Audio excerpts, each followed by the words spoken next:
tarde a todos. Eu sou o professor Sérgio Ângulo, professor do Departamento de Construção Civil da Poli-USP e pesquisador do CICS, que é o Centro de Inovação em Construção Sustentável. Esse é o 7º evento do CICS Talks. Vocês podem acessar esses últimos eventos em nosso canal do YouTube, CICS, canal YouTube, CICS USP, que convidamos todos a se inscrever. Hoje nós vamos receber 2 especialistas que vão abordar a questão de reciclagem de agregados e o uso de agregados na construção, né? O tema nosso de apresentação do CICS Talks será Agregados, Meio Ambiente e o Desafio da Economia Circular. Vou fazer uma breve apresentação dos nossos convidados, né? A primeira é a professora Karina Ulsen. Ela é professora da Poli-USP do Departamento de Engenharia de Minas e Petróleo. Ela tem a formação em Engenharia de Minas, com ênfase em processamento de resíduos e caracterização tecnológica de matérias-primas minerais. A Karina recebeu 4 prêmios de destaque na graduação, devido ao seu desempenho acadêmico, e outros obtidos ao longo do curso e após a graduação. Atua principalmente na caracterização e reciclagem de resíduos da construção e demolição, processamento de resíduos e caracterização de materiais geológicos. Receberemos também a engenheira, né, mestre pela escola e doutoranda, Lidiane Santana Oliveira. Ela é uma pesquisadora colaboradora da Poli-USP, junto ao programa de pós-graduação em Engenharia Civil, né, aqui da Poli, e lotada também no Departamento de Construção Civil. Ela atua nos temas construção civil, sustentabilidade, avaliação do ciclo de vida, né, principalmente no uso de metodologias simplificadas para isso, e meio ambiente. Agora eu convido inicialmente a Lidiane para iniciar a sua apresentação, na sequência chamaremos a Karina. Um bom evento a todos. Bom, boa tarde a todos, bem-vindos. Quando a gente vai falar sobre agregado, eu acredito que alguns possam se perguntar por que o agregado tem se tornado um tema relevante na construção, já que é um produto, é um bem mineral abundante, praticamente disponível em toda a região, em todo o mundo. Então é isso que a gente vai tratar aqui um pouquinho com vocês agora nessa tarde. Então, quando a gente pensa em materiais cimentícios, ele está ligado diretamente com o desenvolvimento de um país, já que a gente tem aí como um dos indicadores para analisar o desenvolvimento de uma nação o consumo de cimento. Então, o consumo de cimento está associado diretamente com o consumo de agregados. Quando a gente olha, por exemplo, essa foto da cidade de São Paulo, a gente olha quão intensivo é o consumo de recursos minerais por uma cidade urbanizada. E é onde estão concentrados os consumos de minerais, em especial de agregado, seja em edificações, construção de pontes, pavimentação. E a gente é uma tendência dos países que estão em desenvolvimento, que estão em crescimento, aumentar, estão em ascensão do consumo desses recursos. A gente observa aí nas últimas décadas que aproximadamente, a gente tem observado o crescimento dos recursos minerais e aproximadamente metade desses recursos eles são consumidos pela construção civil, sendo que majoritariamente os minerais não metálicos eles são compostos são essencialmente agregados. Esses agregados eles ficam na sociedade como estoque. O que é o estoque, por exemplo? Como o próprio nome já diz, quando você constrói um edifício, você espera que a vida útil dele seja aí de no mínimo 50 anos, seja pavimentação ou seja edifícios. Então, o estoque a gente tem observado aí nas últimas décadas, principalmente, uma elevação desse estoque consideravelmente. E isso principalmente é causado pelo consumo dos países de desenvolvimento. E é uma tendência que esse consumo ele seja elevado. Como um exemplo de país em desenvolvimento que tem grande consumo de agregado, de recursos minerais, a gente tem a China. Só para a gente ter uma noção aí de quantitativo, a China nas últimas décadas ela consumiu mais cimento que os Estados Unidos, um país desenvolvido, no século XX. Então, hoje, a China ela é responsável pela produção de mais da metade do consumo de cimento. A gente pode observar aqui no gráfico, pela essa série histórica, essa crescente, principalmente desde o começo dos anos 2000, do consumo da China, da Ásia também. E isso é uma tendência dos países em desenvolvimento. E como o consumo de cimento ele está atrelado intimamente com o consumo de agregados. Então, o consumo de agregados, ele, em materiais cimentícios, ele é a parte mais representativa em massa. Então, se a gente tem um grande consumo de cimento, a gente vai ter um consumo maior ainda de agregado e um impacto maior ainda pela extração desses recursos. Só para a gente ter uma noção dos dados do consumo de cimento nacional brasileiro, o Brasil vinha desde o começo dos anos aí 2000 numa tendência crescente desse consumo. A gente observa que uma queda a partir do ano 2014, que foi quando iniciou essa crise econômica que a gente está vivendo agora, mas há uma tendência aí no futuro, esperamos próximo, a continue aumentando essa demanda por agregado. Só para a gente ter uma noção de quantitativo, essa linhazinha aqui amarela representa o consumo de cimento nacional. Então, só para a gente ter uma relevância, uma sensibilidade de quanto de agregado a gente está relacionado com o consumo de cimento. Então, a gente pensa, mas o agregado ele é abundante, está em todo o mundo. O Brasil tem agregado aí espalhado pelo seu território. Por que é um problema? Porque a gente tem casos de escassez localizadas. O que é isso? Seja por disponibilidade da região, seja por características da região, por exemplo, o Acre e a Holanda, eles não têm materiais, não têm rocha para a produção de brita. Então, eles exportam esse insumo de regiões vizinhas. Por exemplo, o Acre, uma colega nossa do Programa de Construção Civil, a Alana Pacheco, ela fez um levantamento das distâncias de transporte da brita para a produção de concreto no Acre. Ela levantou que entre 250 ou mais de 500 quilômetros é feito a entrega. Na Holanda, ela importa a brita de países vizinhos. Também, além das características da região por não ter o mineral disponível, pode ocorrer, como na França, não ter materiais, recursos agregados disponíveis com características adequadas para a produção de concreto. Então, por exemplo, algumas regiões da França, por não ter agregados com características adequadas para a produção de concreto, ela pode transportar por mais de 300 quilômetros. Com relação às características adequadas, a gente tem como exemplo Dubai. Dubai ele esgotou seus recursos de areia que são adequados para a produção de concreto na construção dos conjuntos de ilhas, os dois em formato de palmeira e o conjunto em formato de mapa mundi.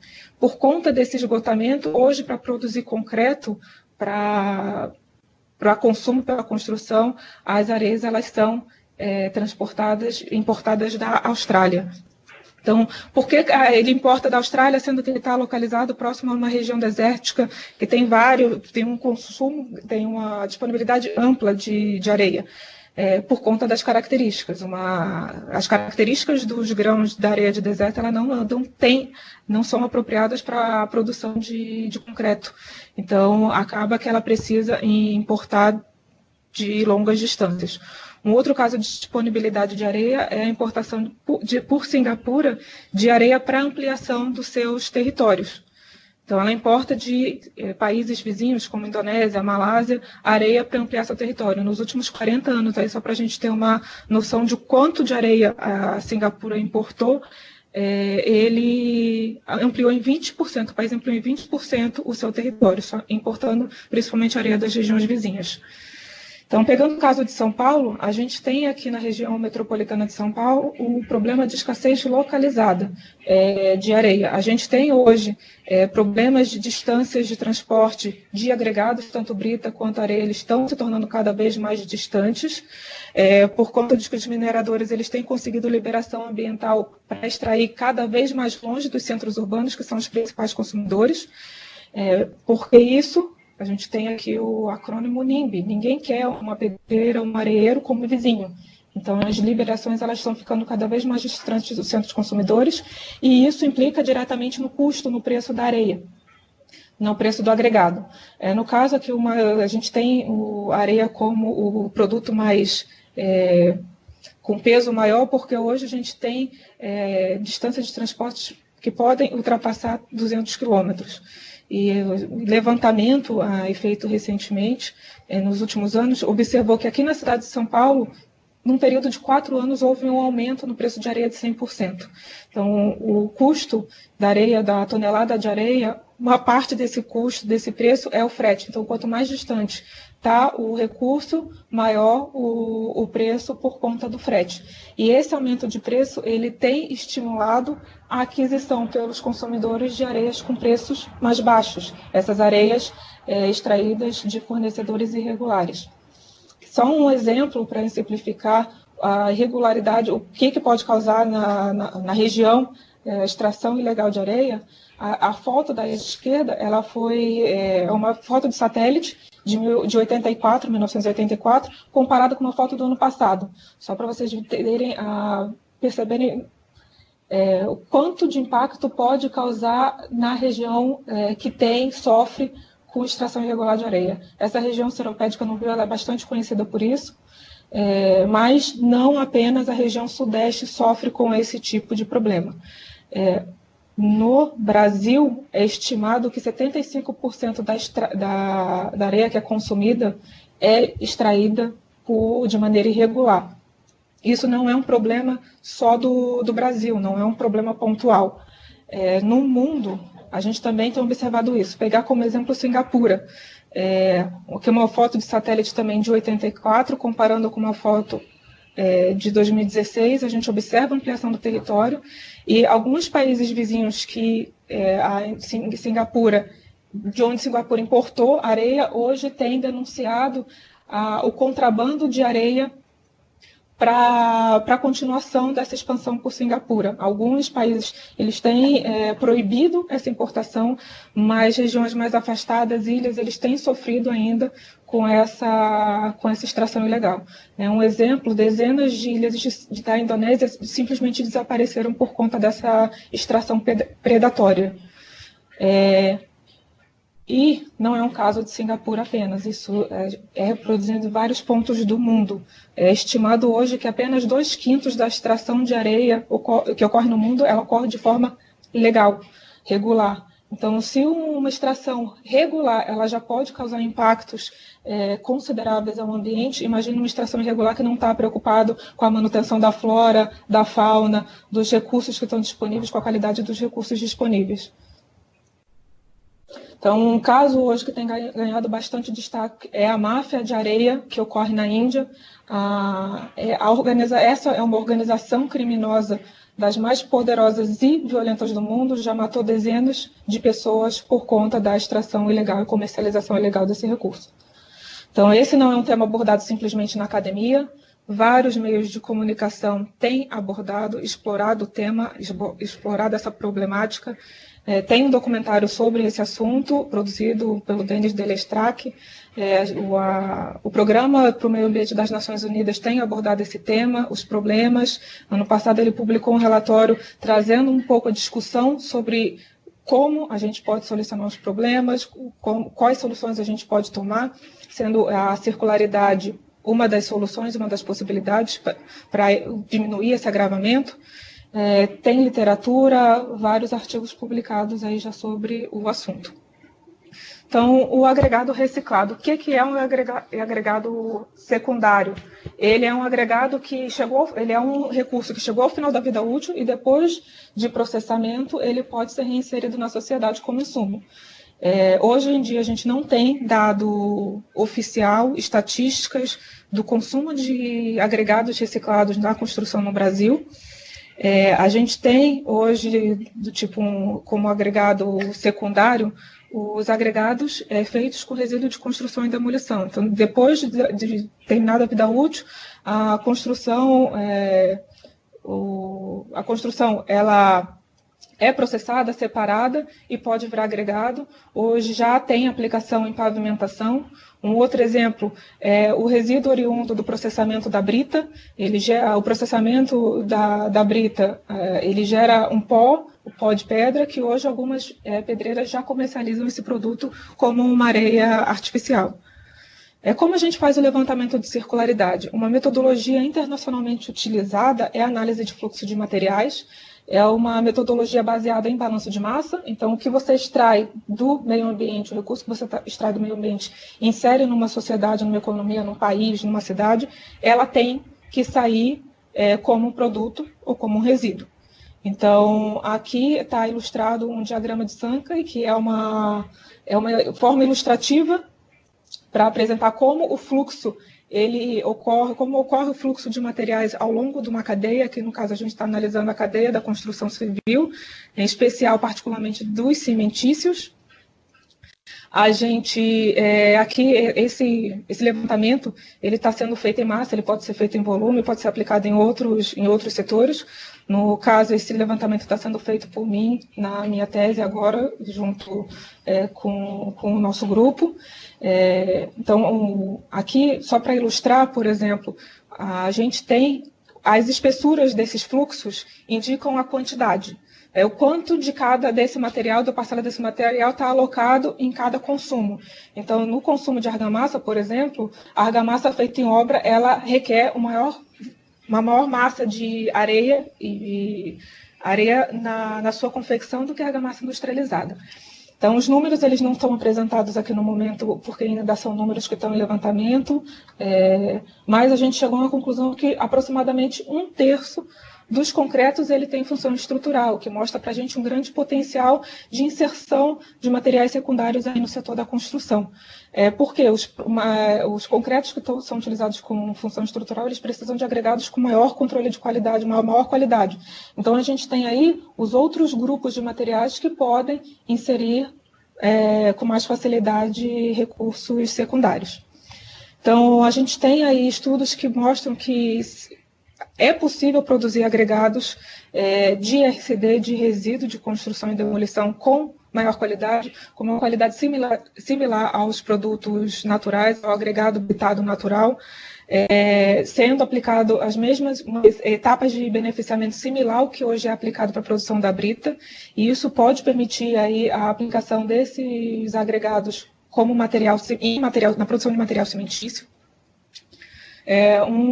Outro colega nosso também aqui, o Leonardo Machado, ele fez um levantamento aqui no Departamento da Construção Civil da potencialidade de circularidade dos agregados graúdos de resíduo de construção e demolição a partir dos dados da ABRECOM, da Associação Brasileira para a Reciclagem de Resíduos da Construção e Demolição. E ele chegou aí que há uma potencialidade de 8%, a gente considerando aqui os dados de 2015. E essa potencialidade ela pode ser ainda maior, já que a gente tem estudos aí que mostram que os desafios para a produção de uma areia com qualidade vinda desses resíduos de construção e demolição, eles podem sim ser superados. Como eu já falei antes, o pó de pedra já é um recurso, era resíduo por algumas pedreiras e hoje já é um produto, então a gente tem aí um potencial de ampliação por outras pedreiras, já vem sendo aplicado como insumo na produção de concreto, blocos de concreto e pavimentação por empresas, então concreteiras já têm utilizado esse produto na produção do seu concreto. Infelizmente hoje a gente não tem uma estatística de quanto desse material ele é consumido. Essa também é um dos objetivos aí no andamento do meu doutorado para a gente. Vai ser um desafio tentar estimar um valor. Um outro potencial aí de material que pode aumentar essa circularidade são os rejeitos de mineração. Aqui eu tenho exemplo, em razão dos últimos acontecidos aí, dos últimos anos em Minas, os acidentes com as barragens de contenção dos rejeitos de beneficiamento do minério de ferro. Em razão desses acidentes, o poder público ele tem sofrido pressões para proibir a construção de barragens desse tipo. E essa proibição ela pode trazer como oportunidade o uso desses rejeitos como insumo pela construção. Alguns estudos eles indicam que há um potencial de substituição da areia natural por rejeito de mineração do beneficiamento do ferro.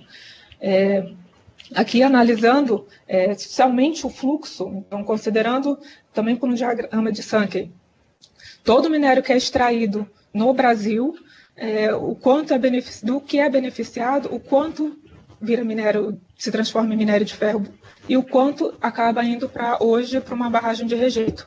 Se a gente considerar a inserção desse rejeito dentro da construção civil como areia natural, a gente tem aí um potencial de circularidade de 42%.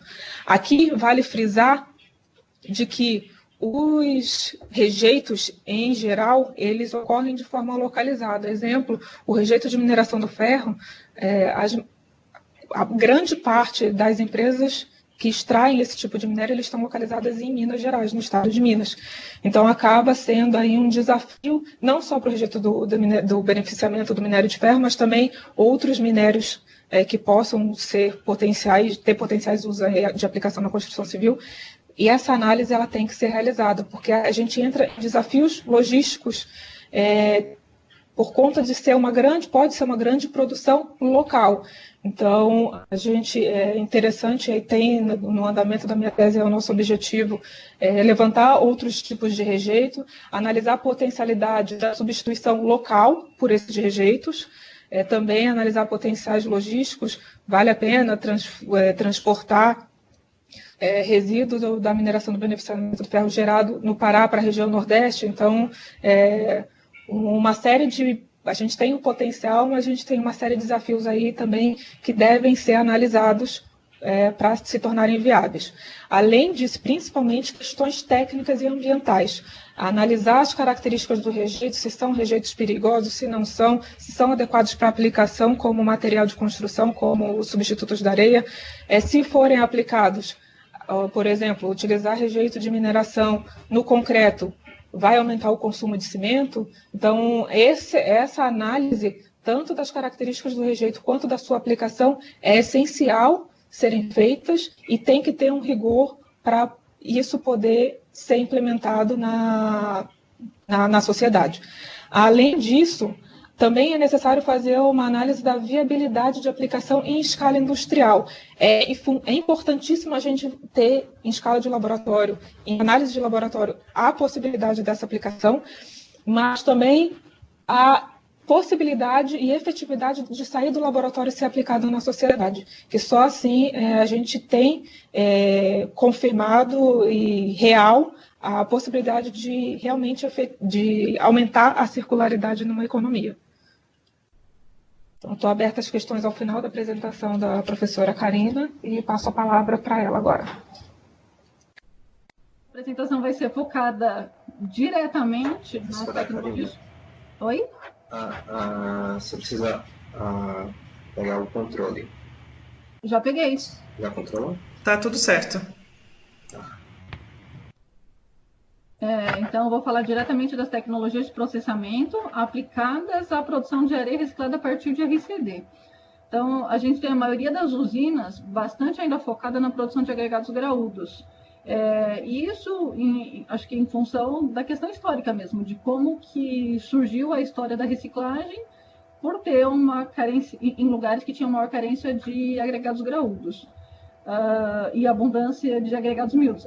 A Lidiane já introduziu bem, já falou que isso é uma questão bastante regionalizada, e as aplicações, mesmo nos dias de hoje, com todo esse potencial que a Lidiane já mostrou, ainda em aplicações que exijam menos resistência mecânica ou que tenham menos demandas, tal como o concreto estrutural que ela mencionou, que não, de repente não seria a melhor aplicação.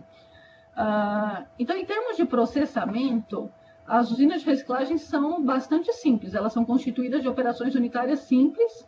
Então, normalmente um estágio de britagem, remoção de material metálico e peneiramento. Algumas usinas pelo mundo, ou na Europa, ou no Japão, têm tecnologias de processamento um pouco mais sofisticadas, mas ainda assim, em termos de processo mineral, é simples. Jonas, está passando? Está ok? Está no slide 3? Sim, um pouquinho. Tá. Então, quando a gente fala um pouco mais avançadas, para processo mineral ainda é relativamente simples. Então, eu destaquei aqui um caso de uma usina na Holanda, que opera, eu só vou destacar algumas coisas, com um britador giratório, tem um equipamento, um wind shifter, que chama, que é para remoção da fração orgânica bastante leve, para diminuir o trabalho manual de seleção de materiais orgânicos, e essa opera com um gig bom. Mas não é um gig aquele que a gente usa realmente em concentração. Quando a gente fala de operações mais avançadas de processo, ainda para o processamento mineral, não são grandes novidades, né? Então, aqui a utilização do gig é uma questão que diferencia essa usina em particular.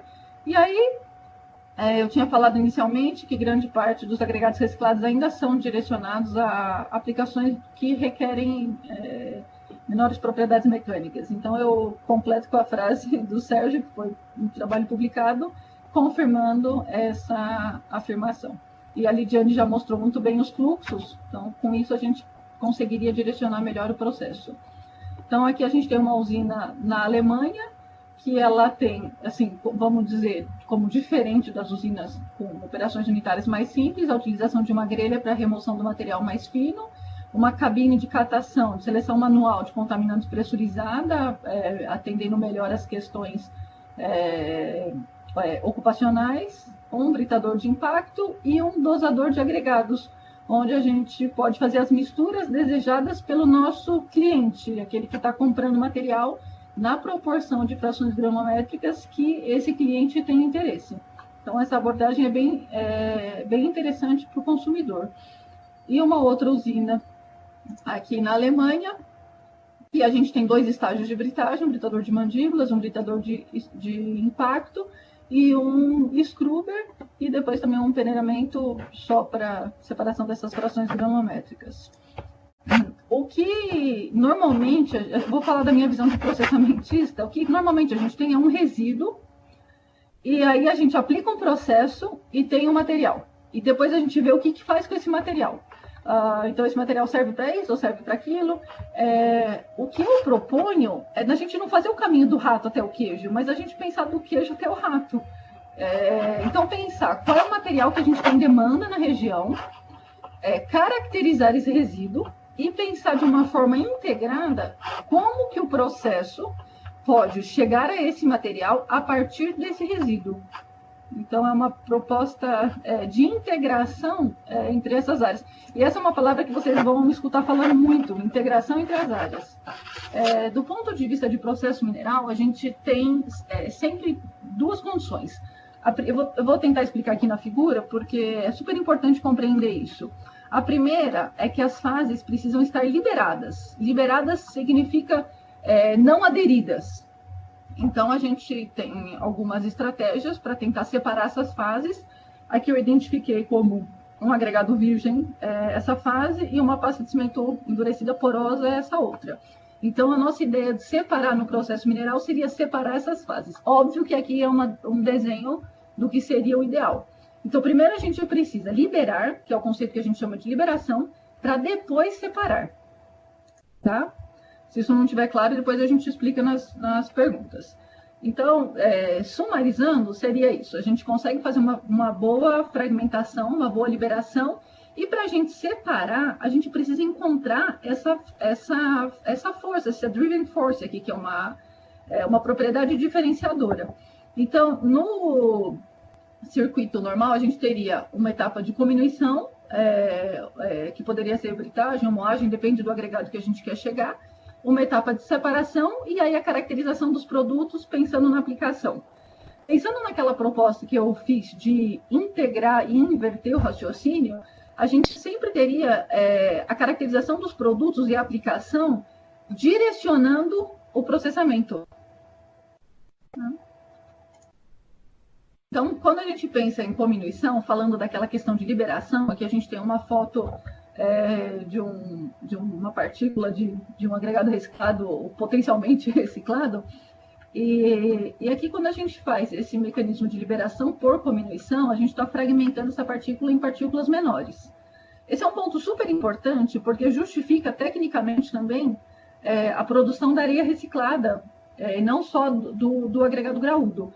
Se a gente for verificar, eu escolhi aqui uma partícula de 2 milímetros, que seria uma partícula razoável para um produto de areia, e a gente tem, tudo que está aqui pintado em azul, são minerais puros, são minerais que estão na rocha original, seja ela qual for a rocha original utilizada no seu material prévio, né? Se seja granito, ou gneiss, ou o material que você tiver, é mineral de rocha pura. Então ele não tem porosidade, que é o que a gente quer principalmente separar. Aqui a gente tem essa pasta de cimento endurecido porosa, e a gente sempre vai ter essa zona de interface, que são as partículas mistas. Então, a função do processo mineral na reciclagem desse resíduo é encontrar qual é a condição ótima de diminuição para promover a liberação dessas partículas para uma próxima etapa de separação.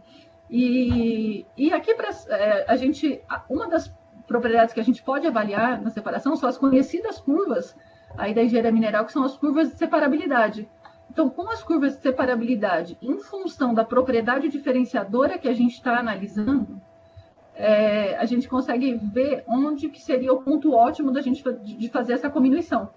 E na engenharia mineral isso é muito conhecido, porque quanto mais fino você comminuir, se você moer tudo isso a 1 micrômetro, todas as partículas vão estar livres, só que a gente não consegue fazer uma concentração adequada. Então, isso é muito conhecido para nós, que comminuição custa muito, um custo energético muito grande. E também a gente pode gerar muitos finos que depois a gente não consiga tratar. Então, tem um ponto ótimo que a gente define pelas curvas de separabilidade. E quando a gente pensa em comminuição, na engenharia mineral, a gente não pensa que é colocar no britador e sair um produto. Eu já vi que tem gente na audiência que trabalha com isso, tem muita ciência envolvida nisso, em escolher os melhores métodos de comminuição. Não é colocar no britador e ter um produto britado. Então, depois que a gente atinge um certo grau de liberação, ele não precisa ser 100%, mas depois que a gente atinge um certo grau de liberação, a gente consegue separar as partículas por alguma propriedade diferenciadora que a gente selecionar. Pode ser a densidade, que a gente já usou muito, ou podem ser outras propriedades. Então, a gente faz uma comminuição seletiva, uma separação, e aí a gente avalia, essa é a minha proposta, né? Que a gente avalie se é necessário reduzir ainda mais a porosidade das partículas. Ou se não, ou se a gente pode usar aquele material que já tem uma aplicação direta. E a gente consegue fazer a separação das frações finas e ultrafinas, usando preferencialmente, né, classificadores pneumáticos para não ter introdução de água no sistema. Aqui é uma foto que eu não tem legenda e não tem números, porque eu só quero mostrar para vocês, são imagens de areias recicladas por diferentes processos. Então, são diferentes processos que foram aplicados em cada uma delas. Claro que a gente tem os dados quantitativos, né, tanto de teor ou de porosidade ou de recuperação em massa também. Mas, assim, visualmente é muito claro o quanto que o processo mineral pode interferir na qualidade da areia reciclada. E, em termos de caracterização, a gente pode usar métodos bastante avançados. Não quer dizer que a gente vai transferi-los para uma rotina de uma usina de reciclagem. E não quer dizer isso, mas quer dizer que a gente pode utilizá-los para entender o comportamento da fração mineral, da fração porosa dentro do processo mineral. Então, aqui, a gente tem que trabalhar muito, vou falar de novo na integração, muito junto na engenharia mineral ou materiais, com a engenharia civil, com quem estiver aplicando esse material. Quais são as propriedades que são relevantes para essa aplicação? Então, os clientes do processo mineral podem nos dizer e a gente pode entrar propor uma metodologia para essa caracterização. Então, coisas que eu sei que são importantes: distribuição de tamanho de partículas e análise de forma das partículas. Sei que isso é importante para as aplicações na engenharia civil. Área superficial, composição química mineralógica, porosidade, no caso do agregado reciclado, ou conteúdo da pasta de cimento porosa. E aí a gente tem métodos bastante avançados usados em laboratório para entender esse comportamento. Eu digo porque, enquanto eu não conseguir viabilizar essas análises de imagens, dessas imagens que vocês estão vendo, pensando nas associações minerais, os outros métodos são indiretos, então a gente faz muita inferência. Quando a gente conseguiu concretizar esse trabalho de imagiamento dessas areias e desses minerais ficou muito claro. Então, Sérgio, vocês veem meu mouse? Sim, dá para ver. Não. Tá. Quando... O mouse, sim. Agora não tá, mas dava para ver. Então tem que clicar. Então, essa imagem, por exemplo, é uma imagem de mineralogia automatizada, onde a gente pegou um produto mal processado de formas que não são aquela que a gente acredita que tem os melhores produtos. Então, em vermelho, aqui a gente tem a pasta de cimento porosa. Então, a gente vê que a gente tem agregados com muita porosidade. Aqui a gente já tem um outro produto que ele tem, eu sei porque eu sei as cores, tá? Eles têm bastante quartzo, feldspato e quase não tem o vermelhinho, ó. Quase a gente não tem pasta de cimento. Então, a gente prova que a gente conseguiu fazer uma remoção eficiente dessa pasta de cimento. E isso tudo é traduzido em números. Então, o que eu quero deixar claro é que a gente tem métodos bastante avançados de caracterização, mas não quer dizer que a gente transfira eles para uma rotina de indústria. Então, falando em análise de distribuição de tamanho e forma de partículas, a gente tem métodos automatizados de verificar essas propriedades. Porque para areia, isso fica muito difícil. Quem trabalha com graúdo sabe que a gente tem condições de medir no paquímetro alguma questão de morfologia. Mas para areia, quem já fez isso no microscópio óptico, comparando com gabarito, sabe quanto é difícil e o erro que pode ter.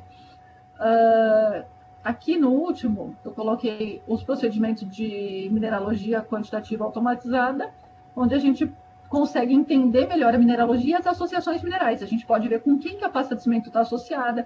E isso tudo é um trabalho assim, bastante longo, mas serviu para a gente realmente compreender o resíduo. E a gente pode ir para coisas também muito mais sofisticadas.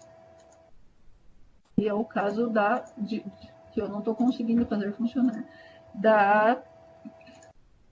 de métodos de caracterização tridimensionais, onde a gente consegue analisar, isso aqui, por exemplo, foi um concreto, onde a gente está analisando as associações das fases, a porosidade. O vídeo não está rodando para vocês, né? Ou tá? Sérgio, você pode fazer só um sinal joia ou não, que aí eu... Não? Não. A gente testa tudo antes, né? Na hora eu não sei o que acontece. Faz parte. Bom, mas então o que eu ia mostrar é que a gente tem a possibilidade de fazer uma visualização tridimensional desses materiais e entender como eles se conformam, onde está a porosidade, qual é o tamanho de poros. Claro que para todas essas técnicas a gente tem suas imprecisões, suas resoluções e tem muito estudo por trás disso, mas focando sempre na aplicação. Eu vou trazer um estudo de caso só para mostrar como comprovar que a Lidiane falou muito, né, de levar isso realmente para a indústria, como comprovar que essas nossas ideias e teorias e realmente o processo mineral se aplica. Então a gente fez já um processo, a gente já estudou no nosso grupo, a gente vem trabalhando com isso desde perto dos anos 2000 e a gente já estudou muitos materiais diferentes. E esse aqui é um caso de que a gente trabalhou com essa quantidade de resíduos, foram 40 metros cúbicos, então não é pouco. E eu coloquei os valores pelos quais eles foram comprados, para quem trabalha com agregado também ver que eles foram comprados, esse material, porque eles já tinham sido triados. Então eles não são vendidos tão barato. Então, em um deles a gente pagou R$35 o metro cúbico, no outro 25. E é esse material que vocês estão vendo aqui. E aí a gente fez a amostragem em duas usinas recicladoras que tinham, na verdade, uma etapa de britagem e peneiramento. Então o material já veio pré-britado com topsize aproximado de 50 milímetros. Então a nossa abordagem começou que a gente pegou todo o resíduo. Tem várias discussões sobre isso depois de qual é a melhor rota de processo, mas aqui eu vou mostrar exatamente da produção de areia. Então, a gente pegou todo o resíduo e diminuiu ele até a fração areia, porque a gente estava interessado aqui, nesse caso, em produzir areia com aquele resíduo que vocês viram na foto anterior. Então, a gente fez isso em circuito fechado, com peneira de 2 milímetros e um classificador pneumático em 74 milímetros. Então, a gente teve como produto final uma areia entre 2 e 74 e o que a gente chama de filler entre menor que 74, e o produto desse processo foi 80-20. Eu até anotei do que a Lidiane falou. Ela falou que no concreto a gente tem em média 77% de agregados e na argamassa 68%. Então, essa recuperação, né, tem que estar, essa recuperação em massa tem que estar perto disso, porque o que a gente quer é recuperar o agregado com o mínimo conteúdo de cimento. E depois disso a gente fez uma operação bastante exaustiva de amostragem para comprovar que os nossos resultados eram realmente representativos daquela amostra como um todo. Foram 2 caminhões grandes processados. E aí a gente começou os processos de caracterização tradicionais, de analisar a composição mineralógica, a distribuição de tamanho de partículas. Então, a gente não espera que isso seja diferente. A gente tem um material original, então ele tem que concordar com o material original.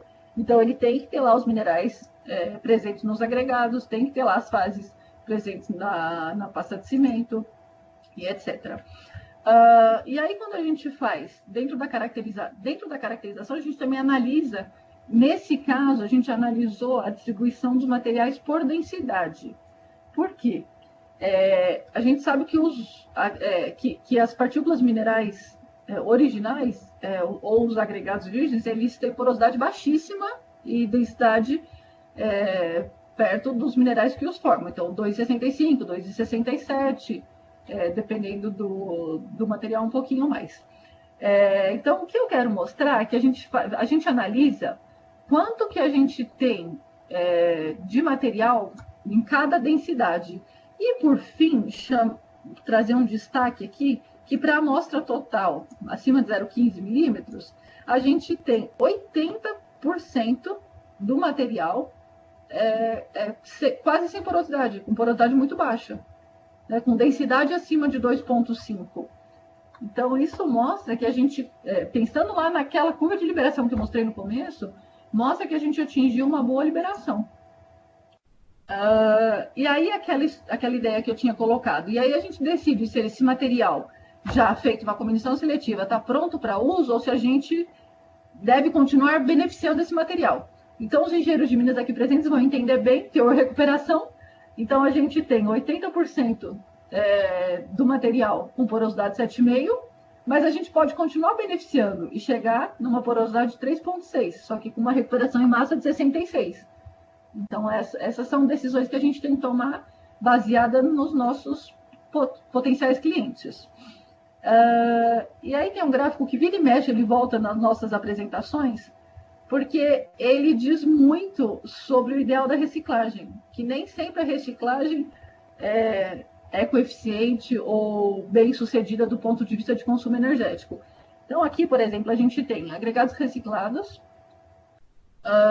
com a mesma absorção de água, que é um dos que seria, na engenharia mineral, o nosso teor, é um parâmetro de controle que a gente tem. Então, a gente tem aqui, vamos pegar aqui a absorção de água 1. A gente tem processos que consomem energia em ordem de grandezas diferentes. Então, isso é uma questão que a gente tem que ter muito em mente. E no processamento mineral, qualquer processamentista, a primeira coisa que vai olhar é isso aqui, principalmente na comminuição. Isso é muito claro para nós. E quando a gente pensa em reciclagem, por isso que eu falo, vou voltar para a integração. A gente não pode nunca descartar qual é o produto que a gente quer, qual é o que tem demanda de mercado e o quanto que vai custar isso para produzir, não só em termos financeiros, mas energéticos também. Qual é o impacto ambiental que vai ter essa reciclagem. Eu vou falar pouco de aplicações, porque eu acho que eu já estou em cima do horário, mas só para... Inclusive porque isso a gente tem vários engenheiros civis e materiais trabalhando na aplicação, mas só para dizer que quando a gente faz o processo, a gente está querendo provar aquela nossa hipótese. Então, a gente já fez parceria, principalmente com a engenharia civil, com o grupo do professor Sérgio Vanderlei e toda a equipe lá do SIX, é uma parceria já muito antiga. A gente tem parceria com Portugal, onde eles estão testando esses produtos que a gente produziu em escala industrial, em algumas aplicações, com a Universidade Estadual de Feira de Santana, com o Rio Grande do Sul, com a Argentina, com a Hungria, com a Alemanha. Então, a gente está tentando realmente validar o uso da areia reciclada em diferentes aplicações. Tá? E a gente já estudou, junto com o grupo da Civil, os efeitos da forma das partículas da reologia. Então, só vou pegar o detalhe disso daqui, quando a gente tem uma variação no B sobre L, isso aqui tem vários nomes diferentes, mas o alongamento, width sobre length, variando, por exemplo, de 0,7 para 0,67, quanto que a gente tem de aumento de consumo de água? Isso para partículas não porosas. E a gente tem também, a gente tentou isolar, né, essas propriedades. Então, a gente tentou isolar também isolar a forma e isolar a porosidade.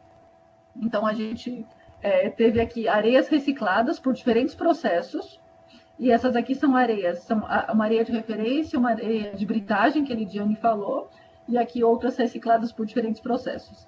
Essa seria a nossa melhor areia, uma das nossas melhores areias recicladas. Não é a melhor, mas uma das melhores. Então, se a gente considerar, a gente mediu isso, né? E a gente viu que a porosidade daqui é perto de ou menor que 1%, é muito baixa, né? Da areia natural, às vezes tende a 0, ou da areia de brita, e aqui a gente conseguiu uma porosidade perto de 4%. E aí a gente vê a variação do aumento de consumo de água nas misturas cimentícias, isso aqui especificamente para argamassa. Então, isso mostra que realmente a porosidade aumenta muito o consumo de água.